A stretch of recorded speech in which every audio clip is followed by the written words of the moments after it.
3. Sikap elit politik Indonesia menjelang kalahnya Perang Jepang. Jika kita bandingkan dengan keadaan yang berkembang pada zaman itu di Filipina sebagai negara tetangga yang penuh dengan pergolakan rakyatnya melawan Jepang, kejadian di Indonesia sebenarnya mempunyai latar belakang historis pada era tahun 1936 sampai tahun 1939 di bidang politik di Indonesia. Pernah saya katakan di atas bahwa kaum nasionalis Indonesia dinilai oleh Jepang tidak anti-Jepang, malahan memandang Jepang sebagai model negara Asia yang maju. Dapat kita simpulkan bahwa elit politik golongan nasionalis Indonesia Parindra yakni Partai Indonesia Raya mempunyai pengertian yang agak melintir tentang nasionalisme. Mereka masih belum dapat membedakan antara nasionalisme mereka sendiri dan nasional sosialis Hitler Nazi sebagai partner dari Jepang. Tentunya Jepang mengerti tentang kesesatan kaum politisi Indonesia itu dan dengan lihai dapat menggunakan hal itu lewat propaganda intelnya dengan mengatakan bahwa Jepang datang untuk membebaskan rakyat Indonesia dari penjajahan Belanda. Pengertian ini yang sudah tertanam dalam otak kaum elit politik Indonesia diperkuat dengan diadakannya latihan peta seperti tersebut di atas.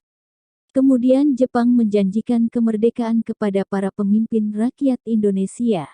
Suatu janji yang dapat dipandang sebagai konsekuensi dari pernyataan tentang pembebasan dari penjajahan Belanda tadi.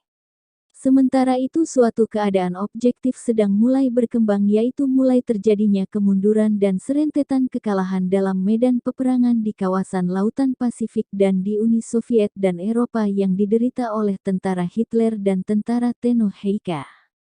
Apakah hal ini tidak menjadi stimulan bagi para elit politik Indonesia untuk mulai bertindak melawan Jepang di Indonesia?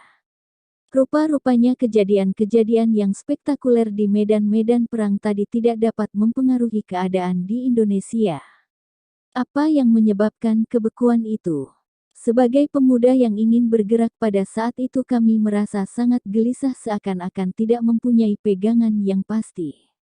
Mungkin kami menunggu apa yang akan dikerjakan elit politik di Jakarta.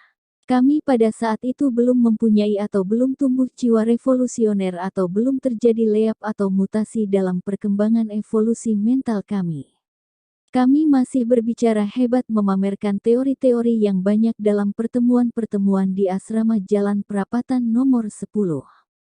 Ada yang mengatakan bahwa Mr. Kasman Singodimejo sebagai Daidanco Peta di Jakarta akan memberikan senjata-senjata dari Daidan. Tetapi hal itu tidak pernah terjadi dalam sejarah. Dari tokoh-tokoh politik, antara lain Soekarno, Hatta, Ki Hajar Dewantara, Haji Mansur IV Serangkai, Syahrir, dan lain-lainnya yang kita sering hubungi, kita tidak pernah secara konkret dapat petunjuk atau dorongan untuk memberontak terhadap Jepang. Mereka kecuali Syahrir, membicarakan tentang janji Jepang untuk memberikan kemerdekaan kepada bangsa Indonesia dan kami dianjurkan tetap tenang oleh mereka. Pada saat itu sebagai mahasiswa kami tidak berpikir bahwa dengan sendirinya para tokoh politik kami akan menempuh cara berjuang lama yaitu secara parlementer. Syahrir walaupun tidak mau bicara perkara prinsip tunggu pemberian kemerdekaan kepada Indonesia, tidak berarti ia setuju dengan diadakannya revolusi bersenjata. Yang kita simpulkan pada saat itu adalah bahwa Syahrir tidak bekerja sama dengan Jepang karena ia tidak diminta oleh Jepang dan ia mempunyai konsep menunggu datangnya sekutu untuk diajak berunding tentang masalah kemerdekaan. Tetapi pada saat itu kami sebagai pemuda belum mempunyai gambaran politis seperti itu. Kami hanya berpikir untuk merdeka, jika perlu dengan kekerasan atau perlawanan bersenjata. Tentang hal ini kita tidak mendapat kepastian dari semua tokoh elit politik kita.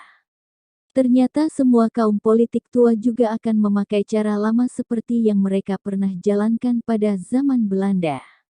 Dalam pengertian politik, mereka tetap dogmatis.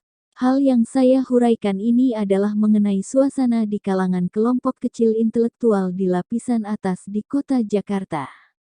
Tetapi bagaimana sebetulnya keadaan rakyat di bawah di lain-lain kota dan di pedesaan? Hal inilah penting untuk kita ketahui jika hendak berjuang dengan penuh kesadaran. Kedudukan kami sebagai mahasiswa Fakultas Kedokteran di Jakarta mempunyai kesempatan terbesar dari lain-lain mahasiswa dari lain-lain fakultas untuk mengetahui tentang keadaan rakyat kita di lapisan bawah. Mengapa demikian? Karena kami setiap hari menerima mayat dari rakyat yang mati di jalanan di Jakarta untuk dipakai sebagai materi dalam pelajaran anatomi. Dari mayat-mayat yang berjumlah sangat banyak inilah kami dapat menarik kesimpulan bahwa kematiannya disebabkan oleh kelaparan dan kecapean. Dari pasien-pasien orang desa yang masuk rumah sakit Salemba yang ada hubungan erat dengan Fakultas Kedokteran, kami dapat mendengar tentang penderitaan yang dialami mereka yang di luar batas ketahanan manusia di pedesaan Jawa Barat pada umumnya. Pengetahuan itu semua membuat kami sangat benci pada orang-orang Jepang pada waktu itu. Ada seorang profesor Jepang yang memberi kuliah tentang biokimia, spesialisasi asam amino, kemudian terkenal sebagai DNA. Profesor itu mendekati kami di luar jam kuliah dan berani berbicara terbuka dengan kami tentang keadaan dirinya. Ia memang seorang ilmuwan sejati di bidangnya. Ia mempunyai ladang percobaan dan laboratorium di Pasar Minggu. Di tempat itulah ia mengajak para mahasiswa yang bersedia pada hari Minggu untuk berbincang-bincang. Profesor Miyamoto memakai seragam angkatan darat dengan pangkat kolonel. Ia antara lain memberikan biji-biji pepaya kepada setiap mahasiswa untuk ditanam di mana saja di tepi jalan supaya buahnya dapat dimakan oleh rakyat dan ia mengenalkan sebuah tanaman yang dapat tumbuh dengan mudah dan cepat berbuah sangat banyak yang bijinya sebesar kedelai mengandung tepung putih yang langsung dapat dimasak dengan air untuk menjadi bubur dan dapat langsung dimakan. Tanaman itu dapat tumbuh setinggi 0,5 meter dan menurut Profesor Miyamoto dapat mudah ditanam secara besar-besaran sebagai sumber karbohidrat. Ternyata profesor Jepang lainnya dalam antropologi dan anatomi, Profesor Dr. Kolonel Maori dan Kepala Universitas Fakultas Kedokteran yang berpangkat Jenderal Mayor Profesor Dr. Itagaki memang ilmuwan sejati. Bukan gadungan seperti yang kami pikirkan sebelum tahu dari buku-bukunya dalam bahasa Inggris dan Jerman yang mereka pernah tulis dan ditunjukkan kepada kami. Sebagai ilmuwan, mereka kemungkinan besar pernah bekerja atau belajar di Jerman sebelumnya, mengingat bahwa mereka dapat berbahasa Jerman dengan fasih. Pandangan hidup mereka sebagai ilmuwan berlainan dari orang-orang militer Jepang lainnya pada waktu itu. Kita sebagai kaum intelektual pada waktu itu dapat memilah-milah perbedaan mereka dengan golongan militer Jepang lainnya di dalam segi kemanusiaan. Sebaliknya, mereka juga dapat menempatkan para mahasiswa di tempat yang benar dalam masyarakat yang kacau karena adanya perang. Kami mahasiswa juga mempunyai sikap yang berbeda terhadap mereka. Pada waktu itu pengertian tentang keadaan masyarakat yang sebenarnya mulai terbentuk di kalangan mahasiswa yang mencoba mempunyai konsep perlawanan terhadap fasis militer Jepang. Tetapi kelompok itu sangat kecil. Kira-kira 1 tahun dari mulai dibukanya kembali Fakultas Kedokteran di Jakarta tiba-tiba diumumkan oleh Profesor Dr. Mayor Jenderal Itagaki bahwa semua mahasiswa pria diharuskan mengikuti latihan kemiliteran di Daidan 1 di Jaga Monyet kawasan Harmoni. Sekelompok kecil mahasiswa yang ingin mengadakan gerakan perlawanan terhadap Jepang merasa antusias dan mulai mempunyai imajinasi tentang latihan militer yang dapat digunakan untuk mengadakan perlawanan terhadap penjajah Jepang. Ada beberapa orang elit politik yang mengklaim bahwa latihan militer itu adalah ide mereka yang telah mereka ajukan kepada pemerintah Jepang dan rupanya kemudian disetujui. Tentu saja kami pada waktu itu tidak dapat mengetahui apakah klaim mereka mempunyai dasar kebenaran. Ternyata yang melatih kami adalah Kesatuan Daidancho Mr. Kasman Singodimejo didampingi Perwira Sodancho Latif Hendraningrat. Para pelatihnya terdiri atas beberapa Perwira Sodancho Kemal Idris, Mufreni, dan Singgih, dan beberapa Bintara Bundancho Peta, semua itu lulusan Angkatan I Latihan Peta di Bogor. Yang mencolok adalah bahwa tidak pernah ada opsir Jepang yang terlibat dalam latihan itu. Mengapa demikian? Saya kira Jepang mempunyai dasar pertimbangan politis tertentu yang kami tidak tahu. Ternyata latihan itu hanya berlangsung 1 bulan. Yang diberikan kebanyakan adalah baris berbaris dengan memakai seragam peta dan memanggul senjata karaben Belanda M95 dan diperkenalkan dengan mitraliur Vickers-Kal 7,7 mm water-cooled, senapan mesin Madsen Kal 6,5 mm dan mortir 81, submachine gun Schmeisser 9 mm. Semua senjata itu adalah bekas milik Kenil yang menyerah dan seluruh persenjataannya diserahkan kepada Jepang. Para mahasiswa sangat kecewa karena sama sekali tidak diberi latihan menggunakan atau menembakkan senjata-senjata tersebut. Latihan itu lamanya hanya kurang lebih 1 bulan dan jam latihannya kebanyakan dipakai untuk belajar baris berbaris, cara memberi laporan dan memberi hormat secara militer. Latihan bertempurnya hanya dalam skala regu yang terdiri atas 11 orang dan sama sekali tidak dengan tembakan senjata bahkan tidak pernah dengan peluru hampa. Walaupun yang ikut latihan kurang lebih 300 orang yang dapat disusun dalam 3 kompi, dengan 3 peleton setiap kompi, latihan pertempuran tidak pernah dijalankan dalam skala 1 peleton. Mitraliur model Maxim yang diproduksi pabrik Vickers Inggris Kal 7,7 mm atau Kal 303 Lee Enfield hanya dipanggul atau diseret oleh 3-4 orang dalam latihan regu dalam penyerangan. Kami sebagai mahasiswa menilai latihan itu sebagai latihan militer yang kurang serius yang titik berat tujuannya adalah politis. Tetapi kami malah sekaligus membayangkan taraf latihan peta yang dijalankan selama kurang lebih 3 bulan untuk tiap angkatan. Pada waktu penjajahan Jepang selama 3,5 tahun pernah dijalankan latihan 3 angkatan peta di Bogor. Yang melatih pada waktu itu adalah perwira dan bintara peta lulusan angkatan 1 seperti dihuraikan di atas. Kami sebagai mahasiswa terus terang tidak merasa ada kegunaan praktis dari latihan itu. Kami tetap tidak mempunyai bayangan tentang bagaimana menyusun kelompok atau pasukan yang dapat digunakan untuk mengadakan gerakan atau perlawanan bersenjata terhadap penjajah. Tetapi harus diakui bahwa untuk golongan mahasiswa yang ingin mengadakan gerakan perlawanan, latihan itu ada gunanya yaitu merangsang keinginan untuk mendapatkan senjata api dan bertambah yakin bahwa hanya perjuangan bersenjatalah yang dapat memberikan kemerdekaan yang sesungguhnya. Kelompok mahasiswa yang Belandis memakai latihan itu sebagai bahan untuk mengolok-olok Jepang dan elit politik termasuk Soekarno CS yang mau bekerja sama dengan pemerintah Jepang. Demikian juga sikap kelompok Syahrir dan Tan Malaka. Golongan mahasiswa radikal juga mulai mengkritik Soekarno CS yang bersedia bekerja sama dengan pemerintah fasis militer Jepang, toh masih mempunyai harapan bahwa Soekarno CS masih mempunyai konsep perlawanan tertentu yang akan dikeluarkan pada waktunya. Mereka memutuskan untuk menunggu dan tidak mengeluarkan kritik secara terbuka yang dapat ditunggangi oleh pihak Jepang atau golongan mahasiswa Belandis. Kemudian oleh pemerintah Jepang pada tanggal 28 Mei diperintahkan supaya BPPKI yakni Badan Penyelidik Persiapan Kemerdekaan Indonesia mengadakan rapat penting, dihadiri oleh Bung Karno dan Bung Hatta. Kami kemudian mendapat informasi bahwa Bung Karno dan Bung Hatta oleh Jepang akan diajak ke luar negeri untuk berunding dengan tokoh-tokoh top Jepang tentang masalah kemerdekaan Indonesia. 4. Situasi menjelang diproklamirkannya kemerdekaan rakyat Indonesia. Gejala dan kejadian di Perang Pasifik dan Perang di Eropa menunjukkan bahwa Jerman Hitler dan Jepang akan kalah perang. Diundangnya Soekarno CS oleh pemerintah militer Jepang untuk mengadakan rundingan tentang kemerdekaan rakyat Indonesia itu mungkin merupakan salah satu gejala.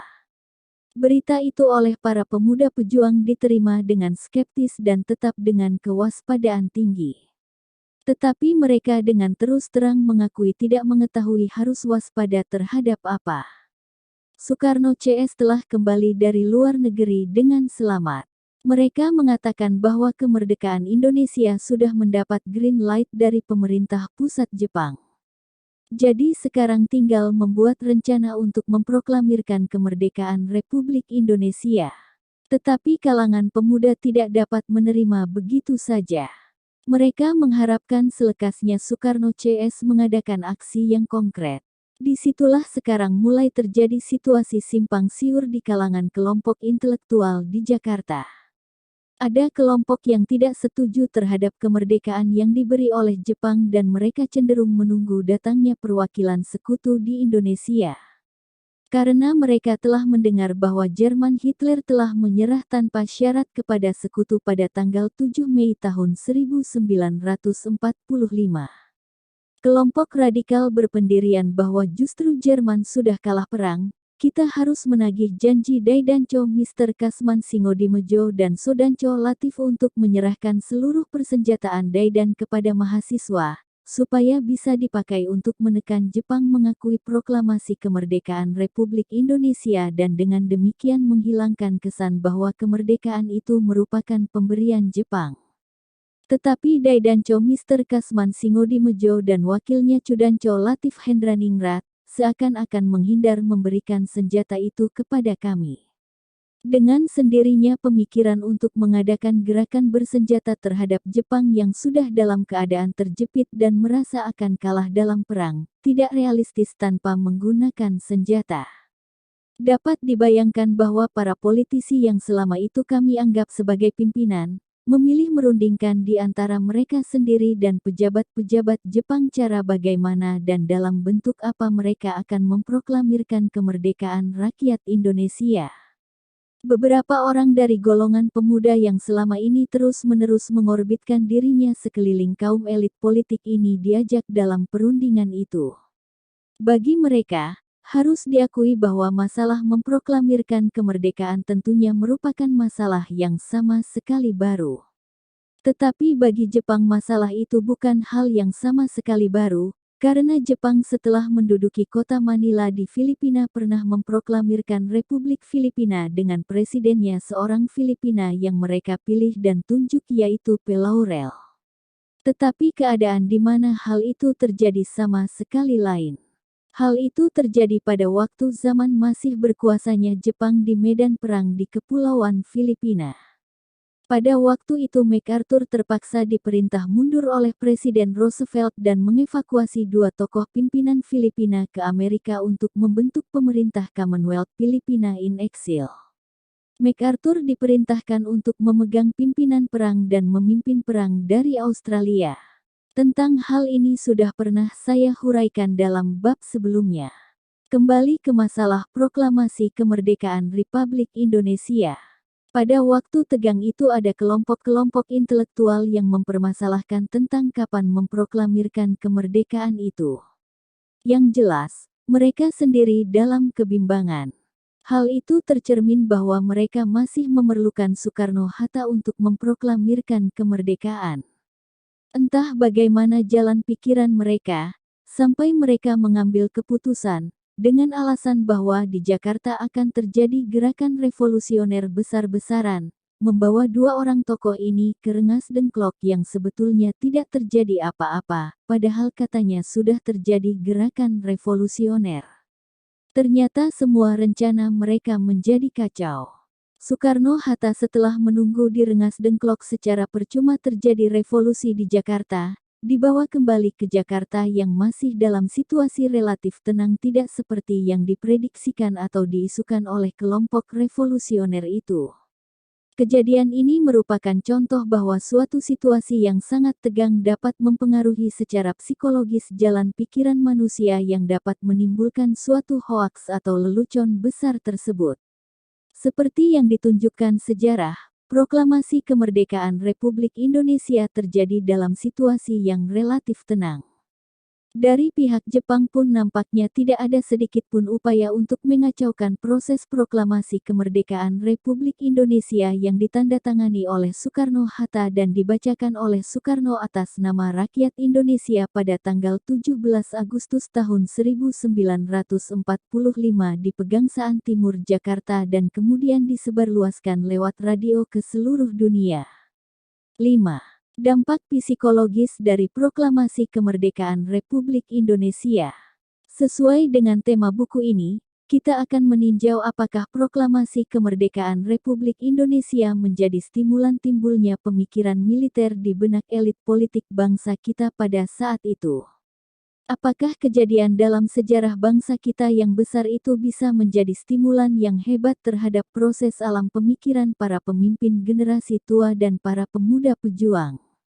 Pasti ada pengaruhnya pada nurani atau mental mereka, misalnya pada Daidancho bentukan Jepang yang berjumlah kurang lebih 50 orang dan ratusan Sodancho dan puluhan Chudancho peta. Bagaimana reaksi mereka terhadap kejadian besar itu? Saya menganggap perlu meninjau kembali masalah ini dalam rangka tema buku ini. Terutama perlu meninjau terlebih dulu tokoh elit politik dan kaum intelektual yang pernah mengenyam pendidikan universitas pada zaman Belanda di dalam negeri Indonesia dan di luar negeri Belanda dan lain-lain. Khususnya yang pernah sekolah di Akademi Militer Belanda. Tentang golongan yang terakhir ini sudah saya huraikan sebelumnya. Mereka masih dalam keadaan syok karena harus menyerah dalam perang dengan Jepang, seperti kata orang Jawa wayang sing ilang gapite.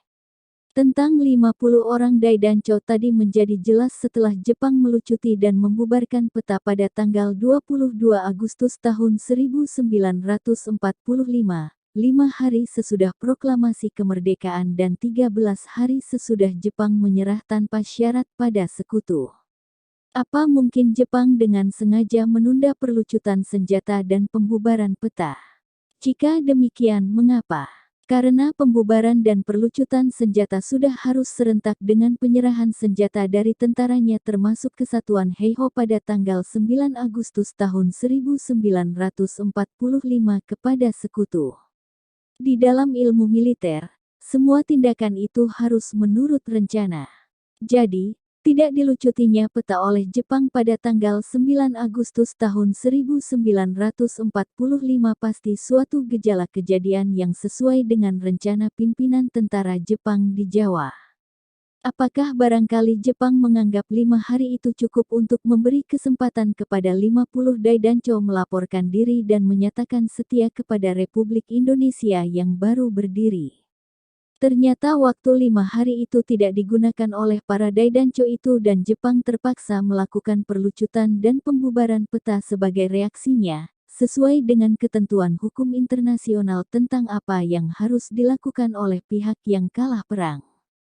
Mengenai kesatuan polisi, menurut hukum internasional tidak perlu dilucuti karena polisi harus tetap bertugas sebagai badan yang menjaga ketertiban dan keamanan masyarakat sipil dalam tiap negara.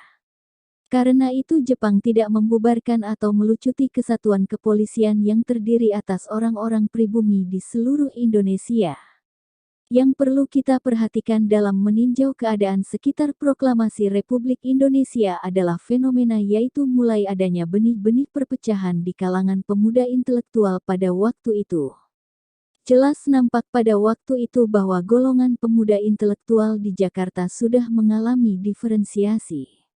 Golongan pemuda intelektual di Jakarta dapat dibagi dalam beberapa kelompok yaitu kelompok Belandis, kelompok independen dan kelompok yang berafiliasi dengan politisi generasi tua yang menganut beberapa aliran ideologi tertentu sebagai sisa-sisa dari zaman kolonialis Belanda.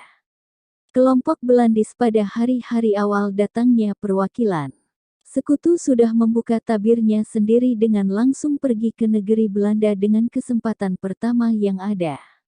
Golongan independen kebanyakan berwatak radikal, dengan sabar menunggu melihat arah kemana berkembangnya masyarakat di Jakarta menuju. Golongan yang sudah berafiliasi dengan kepribadian elite politik pada saat itu mulai berkelompok dengan sekitar elite politik yang dianggap cocok dengan paham, perasaan atau rasa emosional mereka. Hal adanya pengelompokan di kalangan pemuda tercermin jelas di kalangan penghuni asrama Menteng nomor 31, tidak tercermin di penghuni asrama Prapatan nomor 10. Mungkin karena keadaan psikologis seperti itulah nampaknya seakan-akan tidak bisa dengan cepat terjadi perkembangan berupa gerakan rakyat yang sudah tidak lagi merasa terbelenggu oleh rantai penjajahan. Hal ini sebetulnya yang diharapkan oleh kelompok radikal intelektual. Rupanya kelompok elit politik generasi tua di lapisan pimpinan atas dari Republik Indonesia yang baru lahir itu merasa bengong sendiri. Buktinya, mereka hanya bisa berbuat seperti biasanya mereka jalankan selama bertahun-tahun di bidang politik di bawah pemerintah kolonialis Belanda dan kemudian di bawah pemerintah militer fasis Jepang. Mereka seperti di masa lalu sudah merasa puas bahwa mereka masing-masing mempunyai pengikut banyak yang bisa digunakan untuk mengadakan perjuangan parlementer. Apakah mungkin mereka kurang sadar pada saat telah terjadi proklamasi kemerdekaan mereka harus menunjukkan cara baru dalam mengadakan gerakan politik yang sama sekali harus berbeda dalam kualitas, kuantitas, intensitas, dan kecepatan daripada yang pernah mereka jalankan selama bertahun-tahun sebelumnya. Apakah keadaan seperti itu menurut hukum historis dialektis memang harus terjadi? Masalah inilah yang dipertanyakan dan dipersoalkan di kalangan kelompok mahasiswa independen radikal pada saat itu. Ada kelompok dalam aparatur bekas pemerintah militer Jepang yang diliputi kepanikan dan ketakutan yang hebat, yaitu kelompok Pamong Praja yang dapat tetap mempertahankan menduduki jabatannya pada zaman pemerintah militer Jepang. Mereka kebanyakan merasa pada saat itu tidak dapat menghindar dari amukan rakyat. Karena itu mereka seperti dalam keadaan lumpuh menunggu di tempatnya masing-masing. Ada suatu kelompok lagi yang hubungannya erat dengan kelompok Pamong Praja pada waktu Belanda dan juga zaman Jepang, yaitu orang-orang intel bekas PID. Mereka juga merasa sangat gelisah setelah proklamasi kemerdekaan Republik Indonesia menjadi kenyataan. Merasa dirinya sejak zaman Belanda mulai tidak disenangi dan dianggap musuh oleh rakyat kecil dan orang-orang pergerakan nasional, dan pada zaman Jepang mereka sempat menakut-nakuti rakyat karena bekerja erat dengan Kempeitai. Mereka menjadi gelisah dan takut terhadap pembalasan rakyat dan pemuda pejuang. Ada kelompok lagi yang hanya berada di masyarakat kota Jakarta dan kota Surabaya yang dibenci dan dicemoohkan oleh rakyat kota-kota tersebut, yaitu kelompok tukang catut. Mereka adalah kelompok pedagang gelap barang-barang langka tetapi yang sangat diperlukan oleh rakyat seperti obat-obatan, antibiotik, obat penyakit kelamin sipilis, gonorea, pilkina, dan lain-lain obat anti malaria, gula pasir, beras, dan kopi. Mereka bekerja sama dengan Jepang Sakura, nama yang diberikan rakyat kepada Jepang yang berseragam tentara lengkap yang bekerja di macam-macam instansi resmi pemerintah militer Jepang dan terkenal korup. Tukang-tukang catut ini dapat mudah dikenal karena mencolok dalam perilakunya yang sangat memuakkan, teristimewa terhadap wanita. Mereka biasanya berpakaian perlente, berbeda sekali dari para pegawai, buruh, pelajar, dan mahasiswa yang pada zaman itu sudah terpaksa berpakaian hampir bisa dikatakan compang-camping. Kelompok tukang catut ini pamer kemewahan dalam berpakaian. Sepedanya di bagian-bagian selebor, roda dan setirnya di verkrom dan biasanya bermerek terkenal dan mahal seperti Vongers, Gazelle, Hima, dan lain-lainnya. Jari-jari tangannya memamerkan cincin emas dengan permata yang mahal dan mencolok dan mulutnya dilengkapi dengan gigi emas. Pokoknya penampilannya yang sudah menjijikkan itu ditambah dengan kebiasaan memamerkan uang dalam gebokan pada tiap kesempatan yang memungkinkan. Para tukang catut seperti yang digambarkan tadi mendadak hilang dari pandangan mata di Jakarta dan Surabaya pada saat proklamasi Republik Indonesia disebarluaskan. Ada kabar bahwa beberapa banyak dari mereka telah dihabisi dan dirampas harta haramnya oleh rakyat. Sepeda-sepeda yang super mewah mereka juga dengan sendirinya lenyap dari peredaran. Hal itu merupakan suatu contoh bahwa pada waktu dan keadaan tertentu rakyat dapat bertindak dengan tegas. Bahwa di kalangan masyarakat ada suasana yang tegang dirasakan oleh para mahasiswa dan para pemuda yang ingin mengadakan gerakan yang bersifat revolusioner. Tetapi dalam bentuk apa? Ternyata bentuk penyaluran semangat itu telah dikenal sejak zaman Belanda, yaitu demonstrasi dan rapat umum. Lain bentuk yang lebih militan dan revolusioner belum dapat timbul. Pada tanggal 19 September tahun 1945 terjadi gerakan massa rakyat terbesar dalam sejarah kota Jakarta dari sejak zaman Belanda.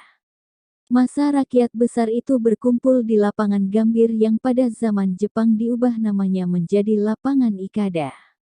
Para mahasiswa radikal dan independen dari Jalan Menteng nomor 31 dan Jalan Prapatan nomor 10 mengharapkan gerakan massa yang demikian besarnya dapat berubah menjadi gerakan revolusioner yang besar seperti revolusi Perancis dalam penyerbuan ke Bastille atau revolusi Rusia dalam penyerbuan ke Istana Tsar di St. Petersburg.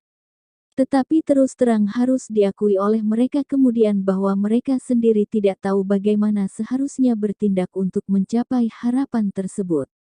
Mau tidak mau mereka hanya bisa mengharapkan para pemimpin politik generasi tua yang hadir dalam rapat raksasa itu dapat mengarahkan massa raksasa rakyat Jakarta untuk menyerbu objek historis, lambang kekuasaan kolonial atau penjajahan fasis Jepang yang ada di Jakarta.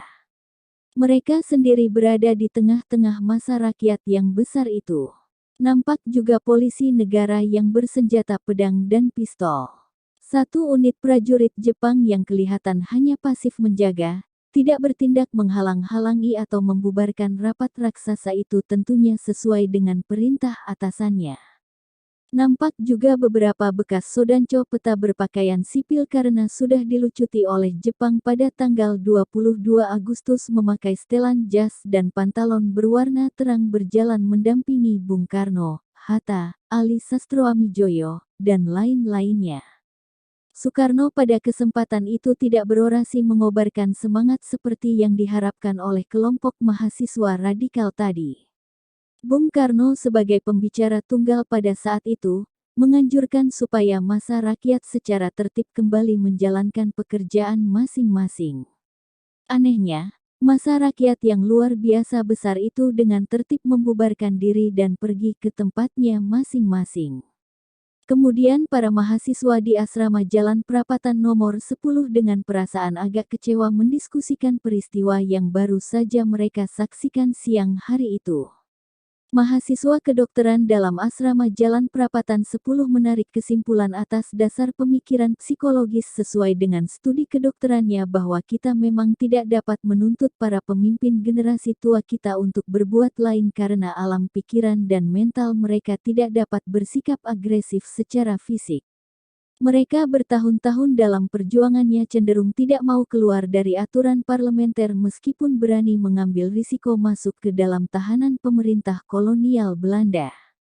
Para mahasiswa senior kedokteran secara ilmiah mengerti bahwa perjuangan bersenjata atau fisik sama sekali berbeda dampaknya pada psiko seseorang daripada perjuangan parlementer walaupun yang mengandung risiko masuk tahanan pemerintah kolonial.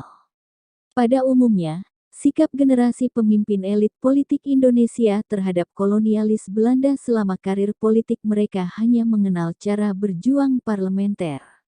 Masalah itu merupakan hal yang objektif.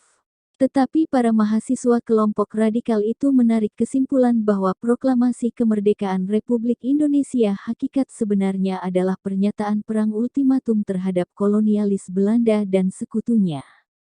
Belanda pasti berusaha dengan perang mendapatkan kembali koloninya yang sangat ekonomis secara historis menguntungkan negeri Belanda.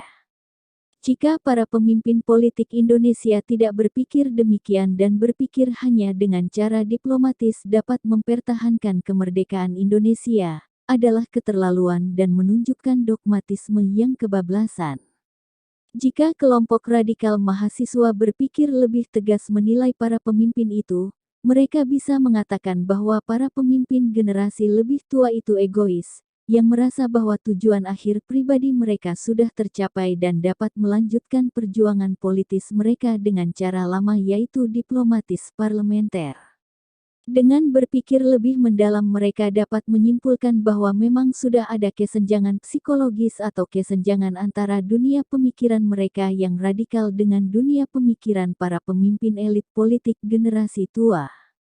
Mereka juga menyesalkan bahwa dalam proklamasi kemerdekaan Republik Indonesia sedikit pun tidak disinggung tentang adanya kelompok orang Indonesia yang bersenjata dalam bentuk kesatuan tentara. Yang mendapat prioritas dalam pemikiran pemimpin generasi tua setelah proklamasi kemerdekaan Republik Indonesia adalah pembentukan Komite Nasional Indonesia Pusat yakni KNIP, lengkap dengan badan kepemimpinannya.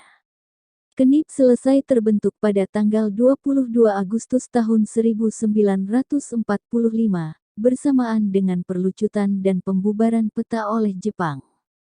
KNIP tugasnya adalah membentuk struktur pemerintah Republik Indonesia yang baru, lengkap dengan personalianya. Di daerah misalnya Jawa Timur, KNI terbentuk di Surabaya pada tanggal 28 Agustus tahun 1945.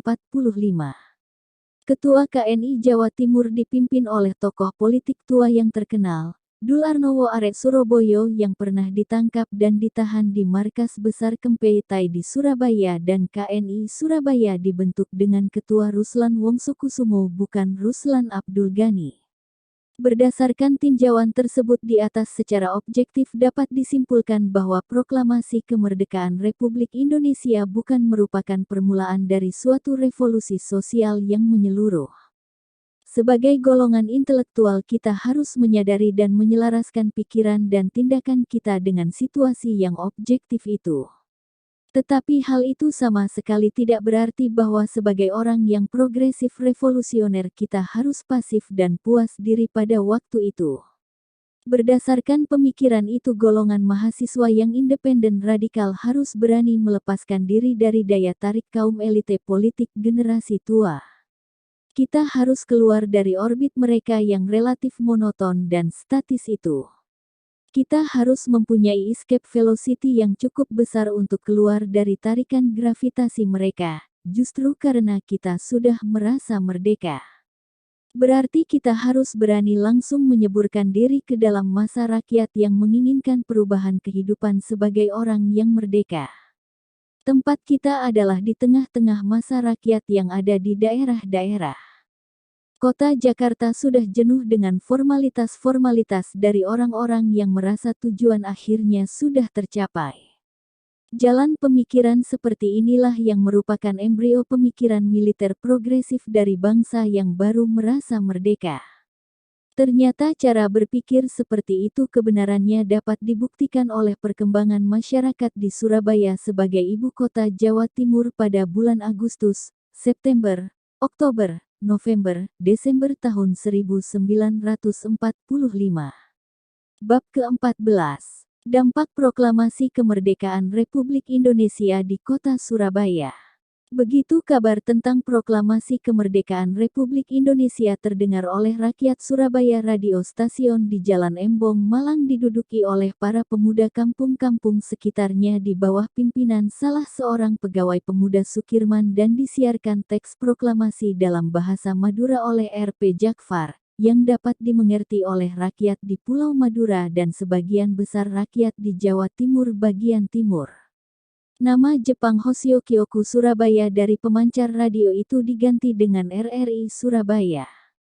Pada waktu berlangsung rapat raksasa di lapangan Gambir Jakarta pada tanggal 19 September tahun 1945, di Surabaya terjadi peristiwa berdarah perobekan dan penurunan bendera Belanda dari puncak Hotel Oranye di Jalan Tunjungan yang memakan korban jiwa beberapa orang Belanda, di antaranya terdapat Mr. Ploekman, ketua Partai Politik Indo-Europes Verbond IEV Jawa Timur, yang terbunuh dalam pertempuran antara sekelompok orang Indo-Belanda bersenjata pistol dan kelewang marsose dengan sekelompok pemuda kampung Ketandan sekitar tempat itu dan pemuda pelajar pejuang sekolah menengah tinggi SMT, antara lain bernama Kusno bersenjatakan pedang dan trisula dibantu para tukang becak dengan pisau belati khas Madura.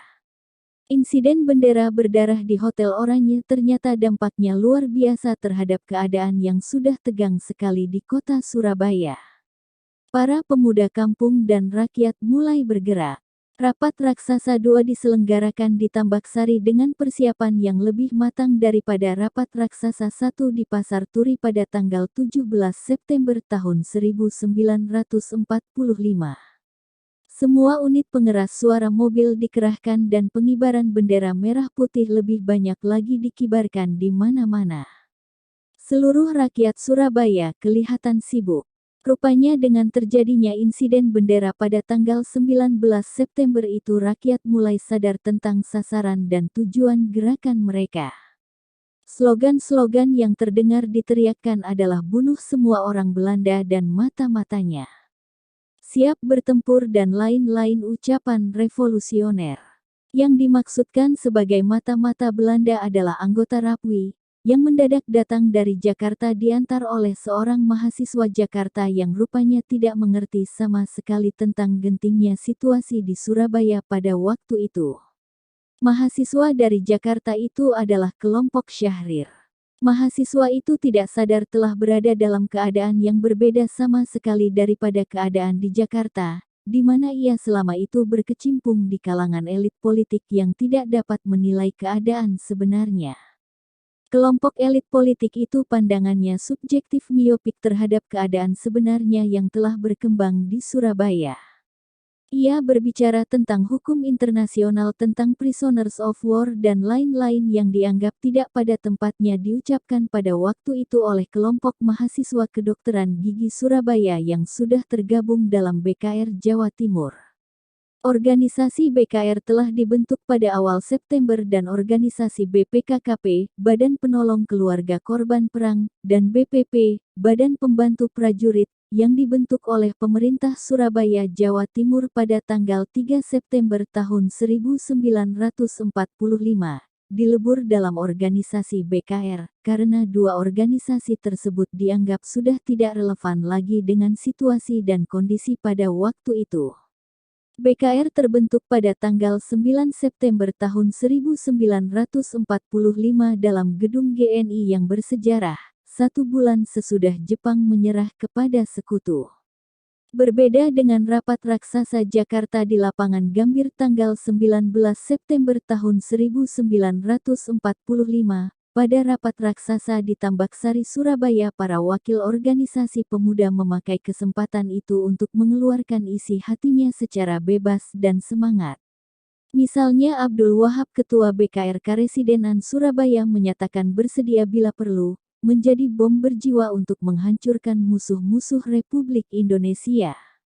Para wakil dari organisasi pemuda dan pemudi juga berbicara dengan tegas menyatakan tekad mempertahankan kemerdekaan hingga titik darah penghabisan dan mengatakan bahwa proklamasi harus dilanjutkan dengan gerakan fisik, mengambil alih kekuasaan Jepang secara tuntas.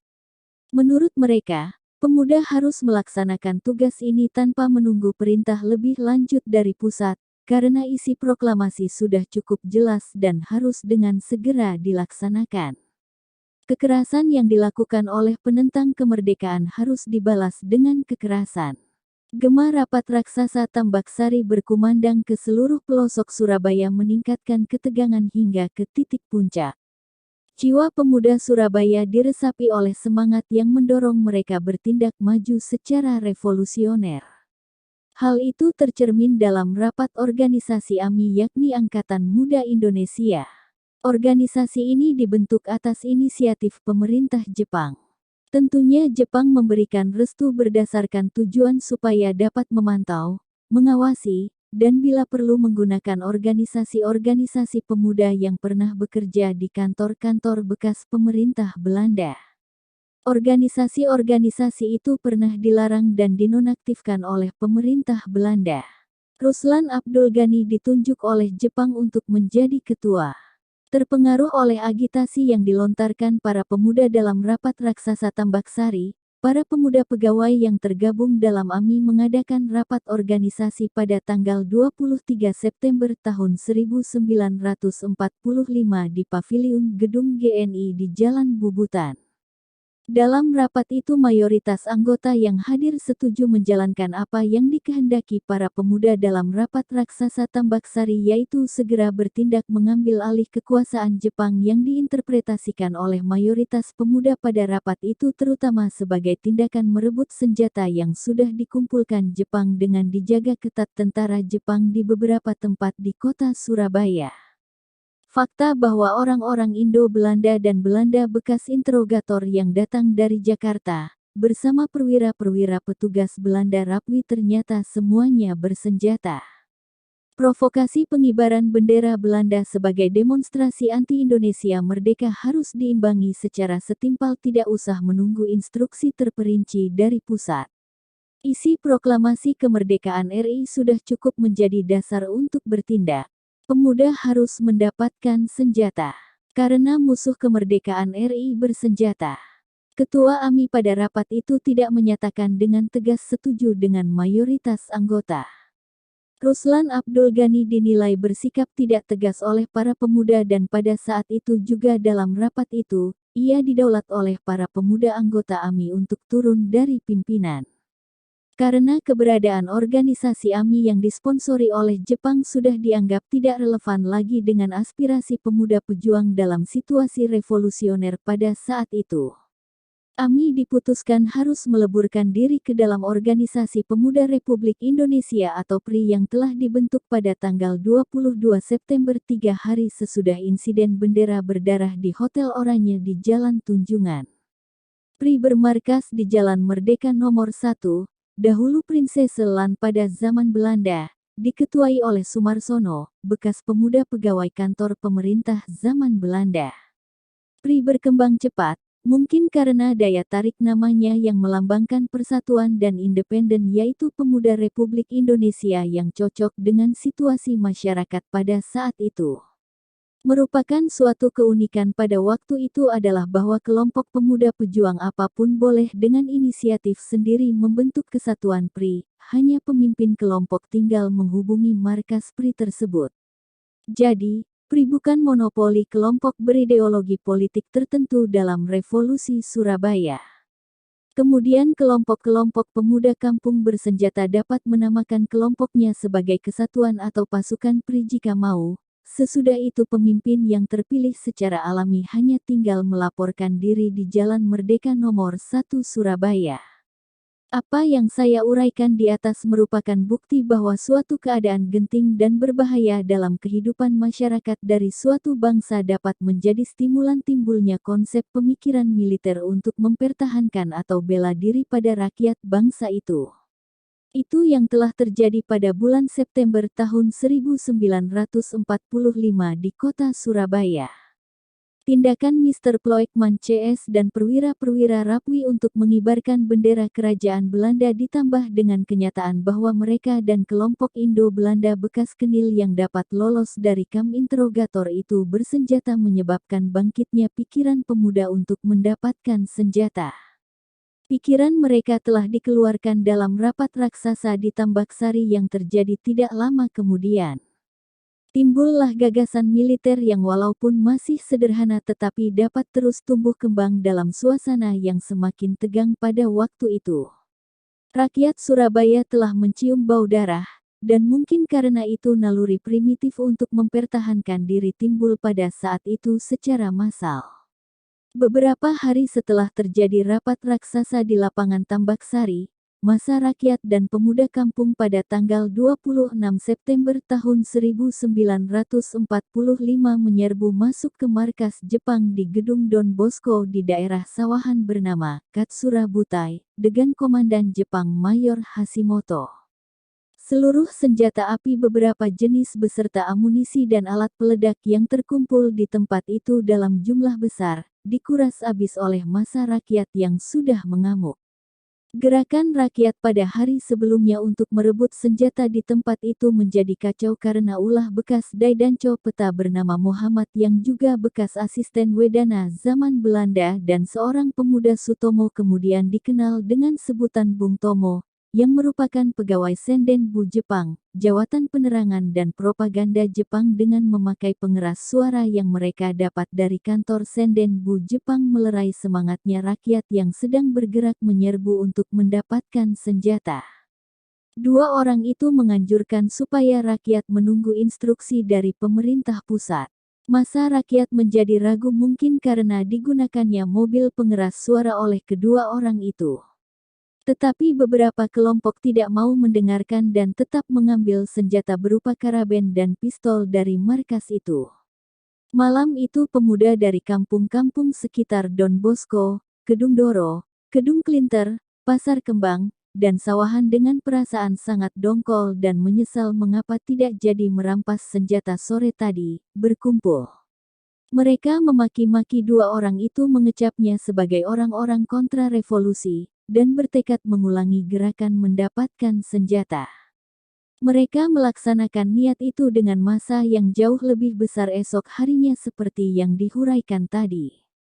Perlu sekiranya diterangkan bahwa bekas Daidanco Muhammad yakni bekas asisten Wedana PID zaman Belanda, dan pemuda Sutomo tidak termasuk orang-orang yang beragitasi pada rapat raksasa Tambak Sari pada tanggal 23 September tahun 1945. Setelah berhasil mendapatkan senjata, rakyat menyerbu berturut-turut markas Jepang yang ada di kota Surabaya.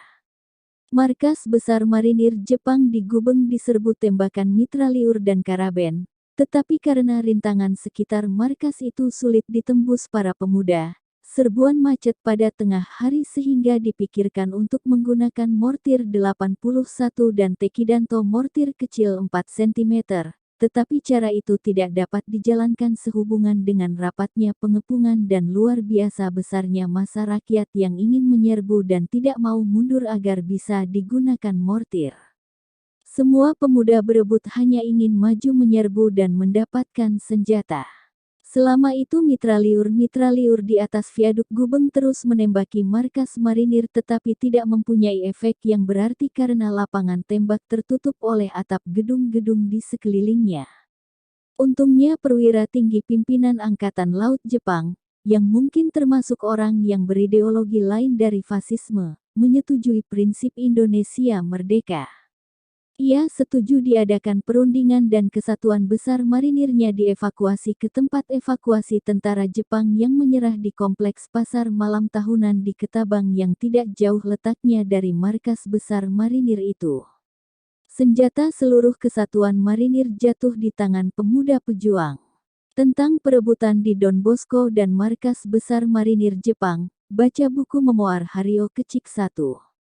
Sementara itu markas-markas BKR di seluruh kota Surabaya sudah berubah fungsi dari penyalur perjuangan politik menjadi titik-titik konsentrasi dari kesatuan-kesatuan bersenjata rakyat pemuda dari kampung-kampung kota Surabaya.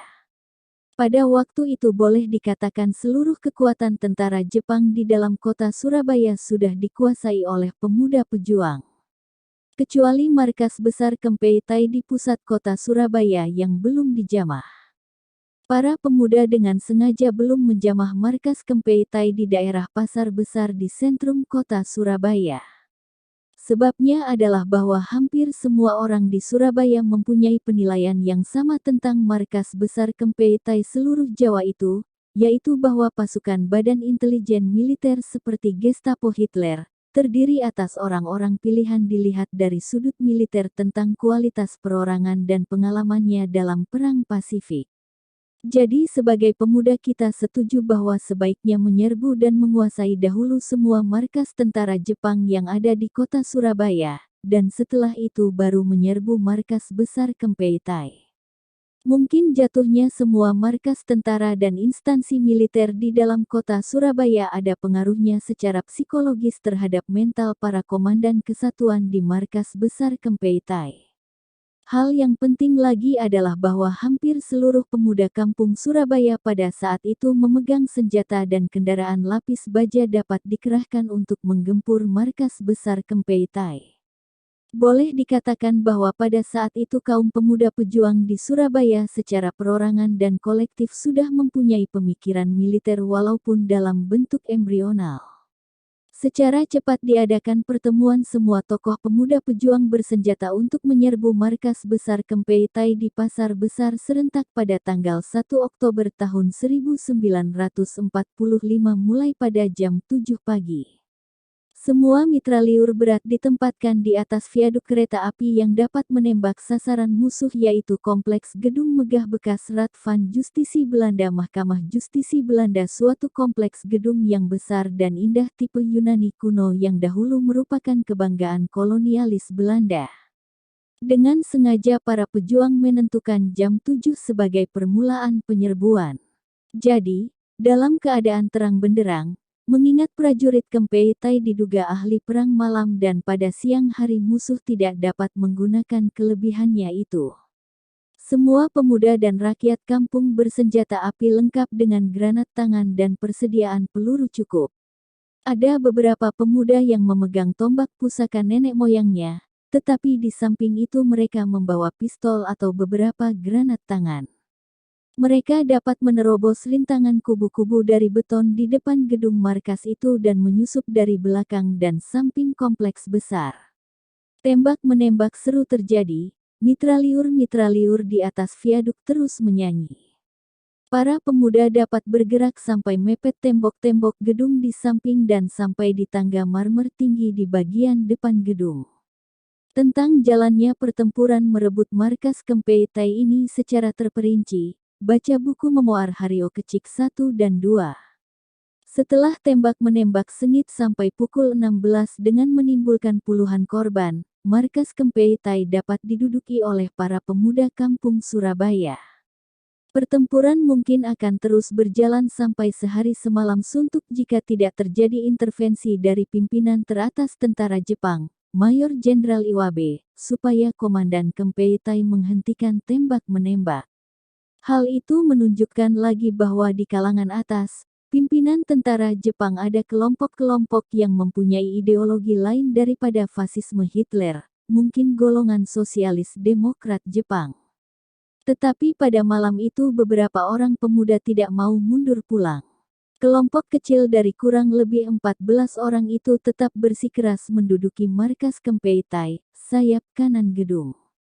Bagian kiri kompleks gedung itu tetap diduduki kurang lebih 500 prajurit dan perwira Kempei Tai. Kelompok pemuda yang menduduki itu dipimpin oleh seorang mahasiswa Fakultas Kedokteran dari Jakarta dari golongan independen radikal dan bekas Cudanco Peta, seorang bekas guru lulusan sekolah guru zaman Belanda. Mereka berdua adalah arek Surabaya. Mereka berdua dengan kelompoknya kemudian yang akan membentuk PTKR Polisi Tentara Keamanan Rakyat dengan markas bekas Kempei Tai yang mereka duduki itu. Setelah 2 hari kemudian seluruh kekuatan Kempei Tai dapat dievakuasi ke kamp POW di Jarmak di Ketabang dengan meninggalkan seluruh persenjataan dan ratusan pedang samurai. Kemenangan terakhir ini menimbulkan konsep militer untuk menyerbu semua pos tentara Jepang di semua karesidenan Surabaya dan memindahkan seluruh persediaan senjata, amunisi, dan bahan peledak tentara Jepang dan bekas tentara Belanda yang sangat besar di gudang-gudang bawah tanah di daerah Batu Poron Pulau Madura, ke daerah Madiun dan Kediri.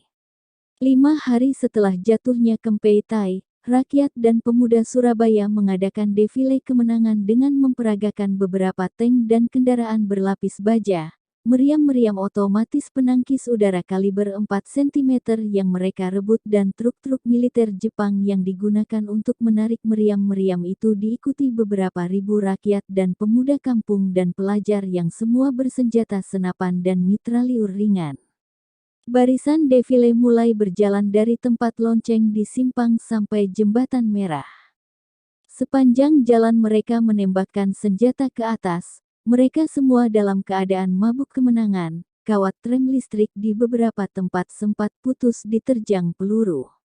Memang arak-arakan militer itu diadakan supaya semangat tempur rakyat Surabaya meningkat untuk menghadapi tentara Inggris yang menurut kabar akan segera mendarat di Surabaya. Suatu arak-arakan militer yang alami dan spontan terjadi dalam sejarah militer, yang tidak akan terlupakan oleh para pejuang revolusi Surabaya. Sebetulnya rakyat Surabaya juga dapat merampas meriam-meriam berat penjaga pantai dan meriam berat penangkis udara dan meriam-meriam lapangan jarak jauh. Meriam-meriam terutama penangkis serangan udara dan meriam berat darat ditempatkan di daerah Gunung Sari yang agak berbukit di sebelah utara kota Surabaya. Saudara-saudara kita bekas Heiho yang melayani semua meriam itu karena mereka sudah terlatih dalam perang di luar Indonesia bersama tentara Jepang. Bekas perwira, bintara, dan prajurit peta tidak dapat melayani dan menggunakan meriam-meriam itu karena tentara peta tidak mempunyai meriam-meriam dalam persenjataannya dan juga tidak pernah dilatih menggunakan meriam. Senjata paling berat dalam peta adalah mortir 81 cm dan Tekidanto mortir kecil 4 cm seperti yang saya telah huraikan.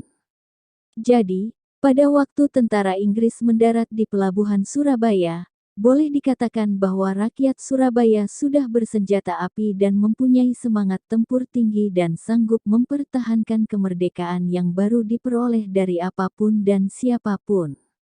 Rakyat Surabaya tidak gentar menghadapi tentara Inggris yang mendarat dalam kekuatan kurang lebih 1 brigade infanteri lengkap sebagai bagian dari 1 divisi.